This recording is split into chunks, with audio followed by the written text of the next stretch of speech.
Good morning, everyone. Before we start, let us all rise to feel the presence of the Lord. Miss Hart, can you lead us on prayer?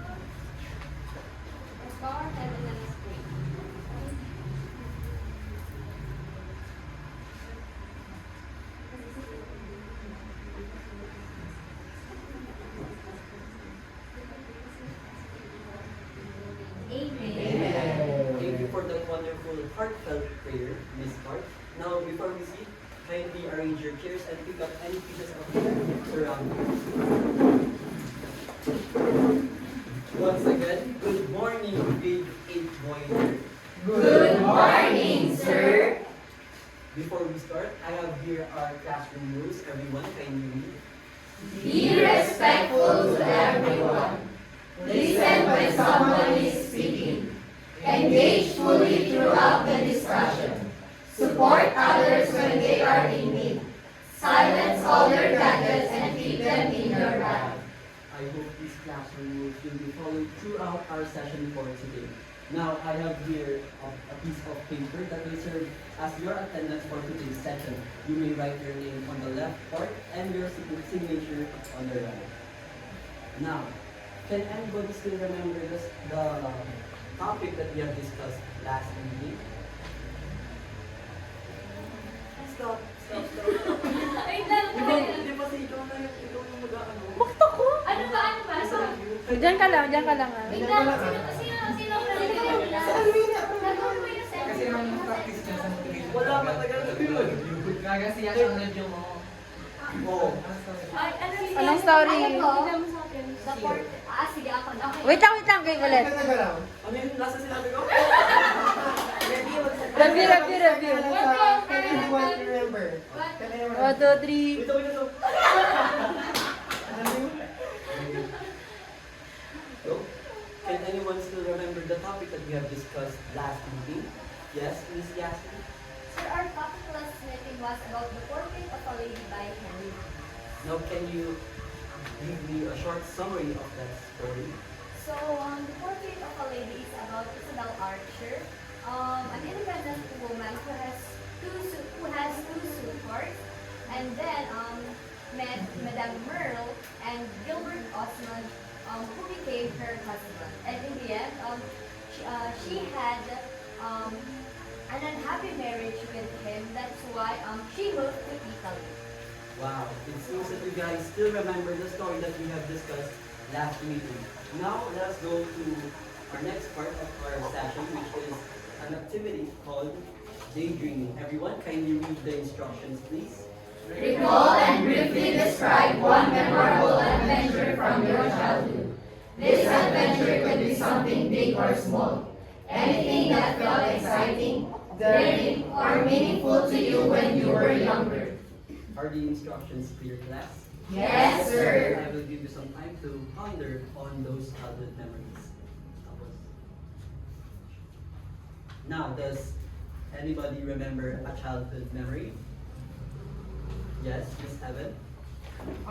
One memorable adventure from my childhood would be the one when my parents and I went to Ilocos Norte, and it is also the first time that I went out of town. And one thing that felt vivid in my memories would be the taste of empanada. That's why that is my favorite up until now. Wow, that is such a tasty and memorable memory of an adventure. Now, let us all move on to our learning objectives. Everyone, kindly read. Differentiate the elements of a story through the literary piece, The Adventures of Tom Sawyer, and analyze the correct sequence of a story by utilizing three-times pyramid. Write your own short adventure by integrating the elements of a story while also observing its proper sequence through three-times pyramid. Is our learning objectives clear, class? Yes, sir. Before we move on to our story, let us first discuss the author of our novel, which is Mark Twain. Everyone, can you read? Samuel Langhorne Clemens, known by the pen name Mark Twain, was born on November 30, 1835, and died April 21, 1910. Continue reading. He was an American writer, humorist,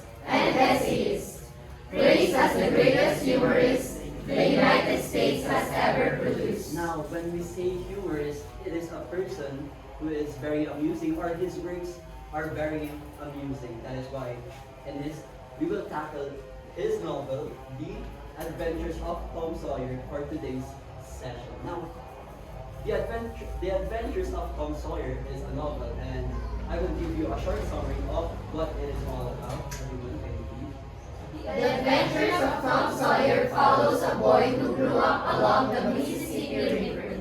It is set in the 1830s to 1940s in the town of St. Petersburg, which is based on Hannibal, Missouri, where Mark Twain lived as a boy. Continue reading. In the novel, Tom Sawyer was just an ordinary boy, but his adventures are not of the ordinary manner. And he, along with his friends, Huckleberry Finn, experienced several of these adventures together.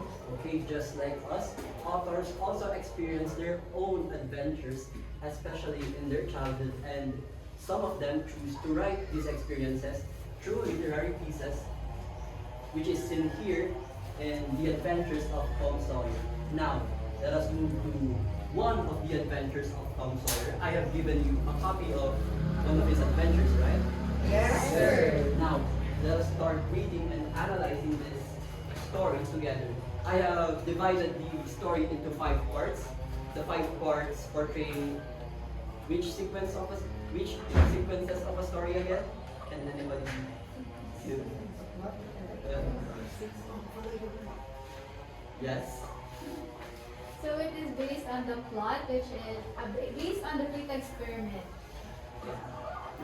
And what are these parts in the fate experiment? Yes. We have exposition, rising action, climax, falling action, and resolution. Alright, thank you very much. I will read the first part, and for the next parts we will all read together. Now, this is The Adventures of Tom Sawyer, Chapter 5, Murder at Midnight. Tom was lying awake in the dark in the bedroom he shared with his brother Sid when he suddenly hears a familiar meow coming from outside. As planned, Huckleberry Finn, which was his best friend, had arrived at his house a little before midnight, and that noise was their secret call. Tom yelled back and climbed out his bedroom window to join Huck on the street. The two boys then went to the graveyard to look for a herb, which was rumored to cure warts which they both had. Now, why is this the exposition of the story? Because it introduces us the characters, which is Tom Sawyer and Huckleberry Finn. That's right. And it also provides a purpose for the story, which is to look for a herb which can cure the warts that they both had. Is that clear, guys? Yes, sir. Now, moving on, let us have the rising action of the story. Everyone, can you read the next part?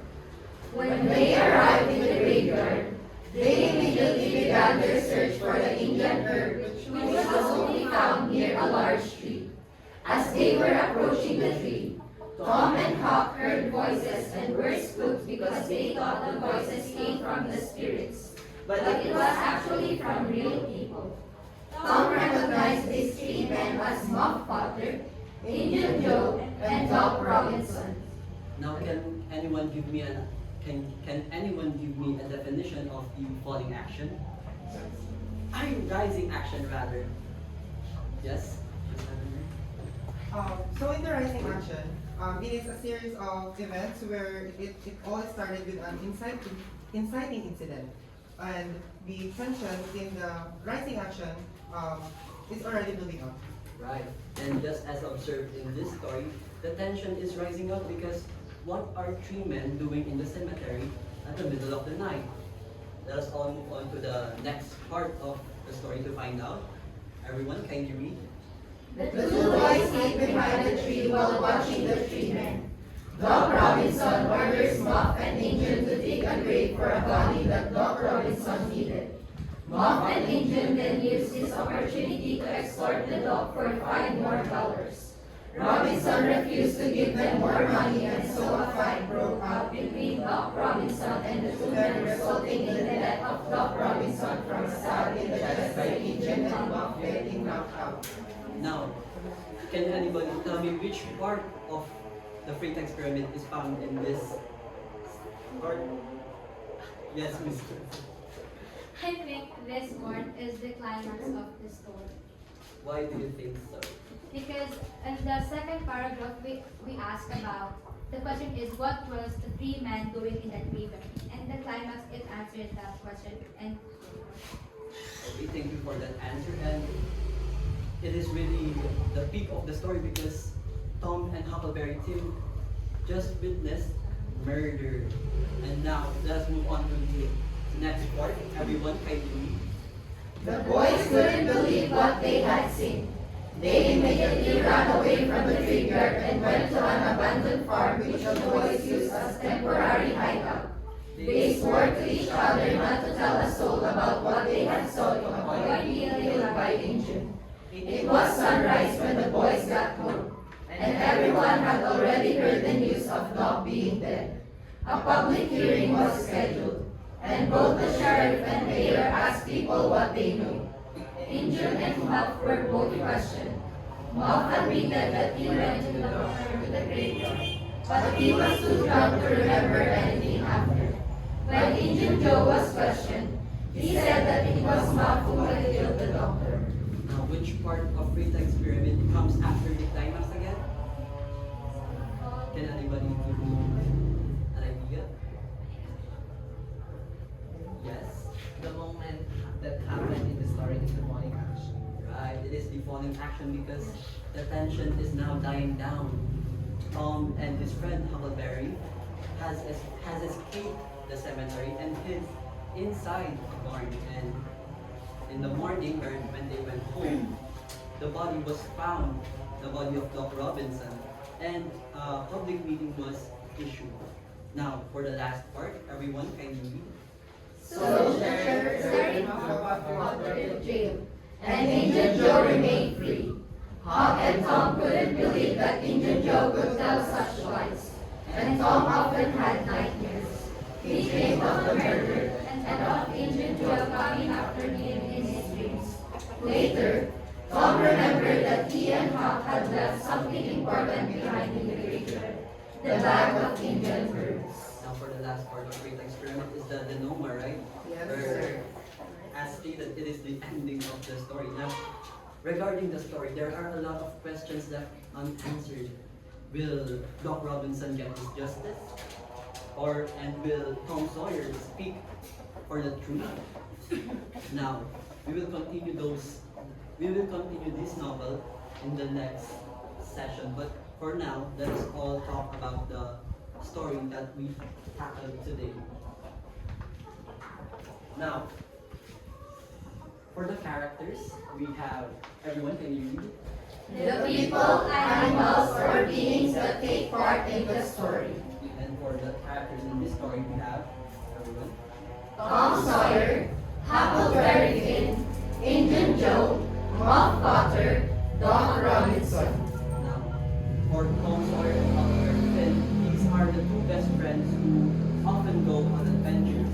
And Injun Joe and Muff Potter are the two drunkards that Doc Robinson had hired to do some grave digging. Next up is the setting. Everyone, can you read? The time, place, and environment in which the story takes place. Now, the story takes place the novel takes place rather in the town of St. Petersburg, which is based on Hannibal, Missouri. But from the story that we tackled, it happens in the town's cemetery. Is that clear, everyone? Yes, sir. Moving on, we have the theme. Everyone, can you read? The lesson or message the author is trying to convey through the story. Now, for its theme, we have the consequences of greed and the burden of secrecy. Now, for the consequences of greed, it is pause. Sige, tuloy mo na. Huwag ka nang gagalaw. Okay lang yan. Sadyan ka lang. Ano mo nila, paano Natanong ka lang, paano naging ano? nakita yung team na consequences of greed? Kasi di ba yung expect nila? Kaya natanong mo sa amin. Ay, Oo. Oh, sa iyo ang sasagot. Pagkatapos ng burden of secrecy. Diyan ka lang. napagsabihan ko Oo, po. yung kay Tom Sawyer. Gets nyo? Ako na lang sa Virgin of Secrecy. Sa iba na sa consequences of Paano Greed. na yung consequences of greed? Di ba nga yung dalawang ng lalaki, tama ba? Kasi nila-twist ni Doc Robinson na magbigay ng Team! Go. Now for its theme, the consequences of greed. Does anybody have any idea why it is the consequences of greed? Yes, Mr. Ivan? I think the presence of greed is on the end of Doc Robinson and the two murderers. First, Doc Robinson, because the grave digging wouldn't happen if it wasn't because of him, and his refusal to add $5 more as a compensation for the labor was not pursued because he didn't want to. And on the end of the murderers, they resorted to killing, which is not a good resort supposedly for just a mere refusal. So maybe they could have blocked that out, but instead, because they really took the best of them, it went like really morbid. That is such a nice answer. You took the words right out of my mind. Now for the next theme, we have burden of secrecy. Does anybody have any idea why that is? Yes, Miss Blessing? One of the theme of the novel is burden of secrecy, where it is shown in the later part of the story, where it is said that Tom often had nightmares where he dreamed of the murder and of Indian coming after him in his dreams, because Tom and Hap didn't say anything, even that they knew what really happened in the murder. That's right. The burden of secrecy occurs from our characters, Tom Sawyer and Huckleberry Tom. Moving on, we have the conflict. Everyone kindly read. The main struggle or problem faced by the characters. Now for this story's conflict, we have man versus man and man versus self. Does anybody have an idea why it is man versus man? Yes, Miss? So, man versus man happened between Dr. Robinson and, of course, those who he hired, which is Mock and Indian Joe. That's right. And the conflict man versus man happened because of the altercation of Doc Robinson and the two men that he hired. That resulted in Doc Robinson getting stabbed and dying. Now, how about the man versus self? Yes, Mr. Ivan. I think man versus self is Tom Sawyer, right? Who dreams of the murder because of like he didn't speak up about it, and because justice was not properly served, it haunts him and guilt. So he has this kind of nightmares every day. That's right. Now, if you were in Tom Sawyer's shoes, what would you choose to do? Would you choose to remain silent, or would you choose to seek for justice? Does anybody have? Does anybody want to share their own opinion? Yes, Miss. So, as someone who is an overthinker and is easily eaten by guilt, I think I would turn myself in and say what is the truth for me to have a peace of mind. Up next, we have the tone and mood. Everyone, can you read? The general feeling of the story. Ulitin mo na. Ulitin mo. Yan pa rin mo. Now, for the tone and mood, everyone, can you read? The general feeling of the story. Kakain nyo kayo.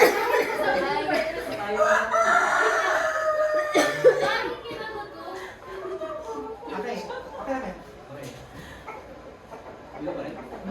Now, for the tone and mood, everyone, can you read?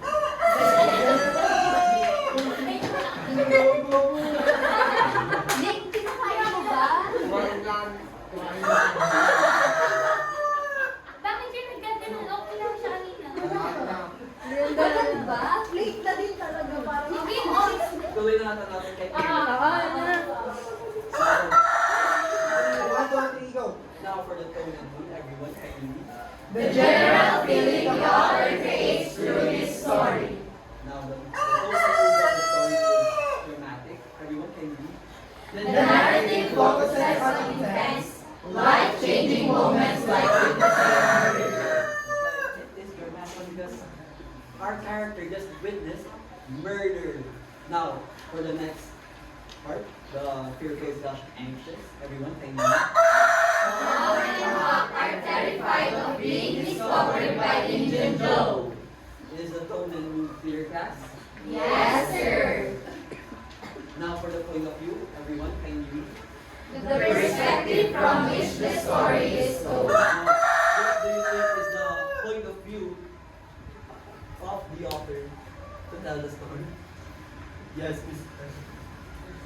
So the story that we have tackled is was being told in the third person point of view because it uses the pronoun he and his as like for us to like for him to convey the story. Thank you for that answer, and that is correct. Now, are you guys ready for a group activity? Yes, sir. Okay, let's count off to 4.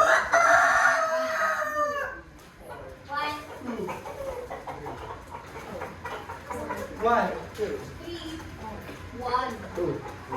Before you go to your respective groups, everyone, can you read the instructions? Students will form groups of 4 and the representative from each group will draw from 3 separate adventure chests, which contains a random place, time, and a wild card to spice things up. The students will then use what they have picked from the chest to create their own unique adventure story. For the sake of practicality, I have here envelopes instead of chests. Now, everyone, can you move to your groups quietly? This will be group 1, group 2, group 3, and group 4.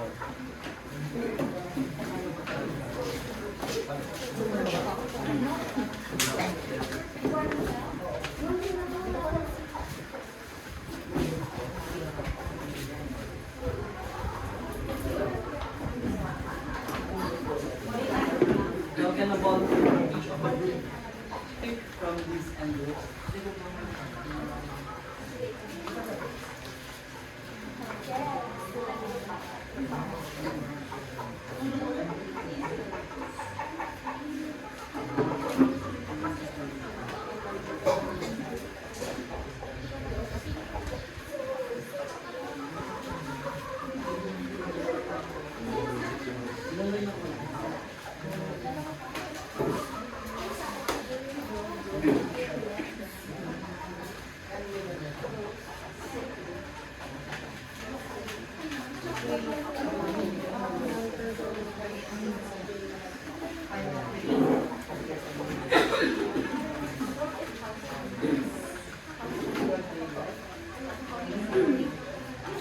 Can you form a circle to conduct your group activity, everyone?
Class, you have 1 minute and 30 seconds remaining. One morning there was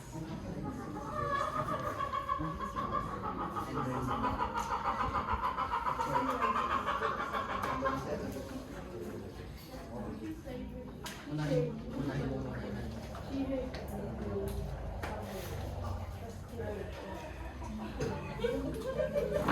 1 minute and class.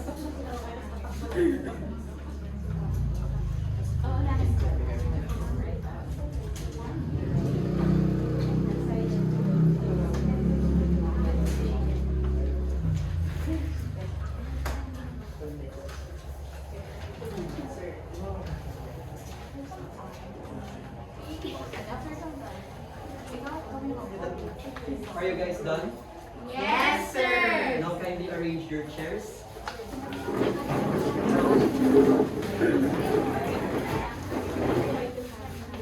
From what I observed, what group are you? Group 4 seems to really enjoy their story making. Now let's give them the last group 4 kindly.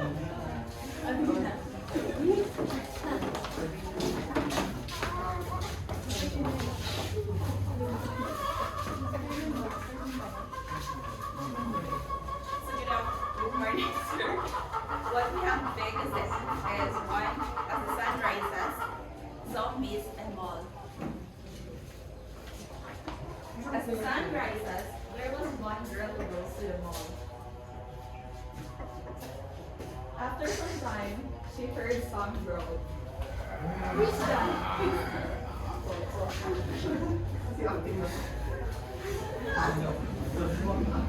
And she ran. Oh my God, zombies!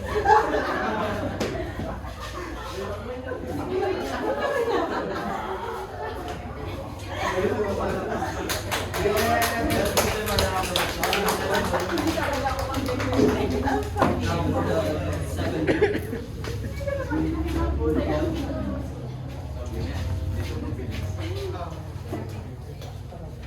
Good afternoon, everyone. So our group draw these words: superpowers, forest, and aliens. The story is to be told by Heather. So we have come up to a very short story.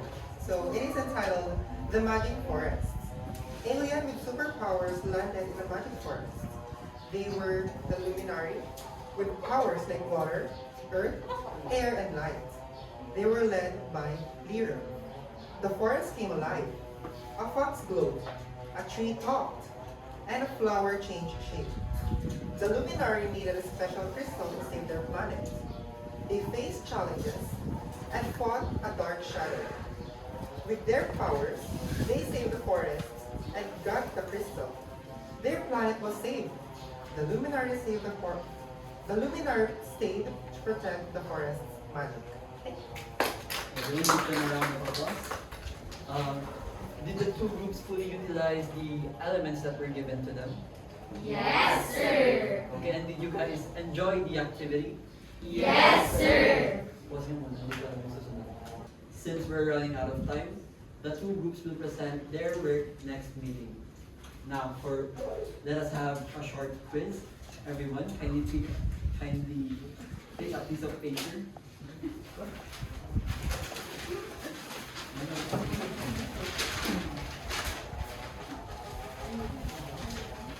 Are you guys done? Yes, sir. Okay. Kindly pass your.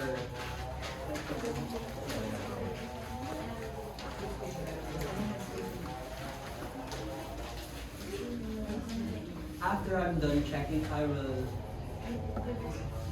give back your test page. Now for your assignment, everyone kindly read. Create and write your own dream adventure through a detailed narrative of an unforgettable journey that takes place entirely within a dream. Your adventure can be realistic, Or exactly, climbing a mountain, exploring a city, solving a mystery, or mythical, like flying on a dragon, visiting a fairy realm, battling ancient spirits. The only limit is your imagination. Now, can anybody give me a summary of what we discussed last meeting? For today's meeting. Oh, ulit na lang ba? Ulit na lang, before na Session. Yung letter B sa Grabe, nakailang post na to. session. Anong session? Class? Discussion? So for today's discussion, Okay, 1, 2, ano? Can someone share what Can they have share. learned? Oh? Can someone share what they have learned for today's discussion? Yes, Ms. Blessing. So today I learned about the elements of the story, which is found in the novel The Adventure of Tom Sawyer, Chapter 5, Murder at Midnight. Thank you very much. And does anybody have any issues? Yes, Ms. Heaven? So for today's discussion, I have learned the 5 stages of plot, which is in line with the Freytag's pyramid, the exposition, the rising action, the climax, the falling action, and of course the denouement. And in line with the story, I have also learned that there is always conflict when remaining silent. Thank you. It seems that you guys have learned so many things for today's discussion. Now, finally, we have our assignment. Everyone kindly read. Create and write your own dream adventure through a detailed narrative on an unforgettable journey that takes place entirely within a dream. Your adventure can be realistic or mythical. The only limit is your imagination. Is the assignment clear, class? Yes, sir! Okay, that'll be all. Thank you for your active participation. Goodbye. Goodbye, sir! Thank Thank you for teaching us today. God bless. Mabuhay. God bless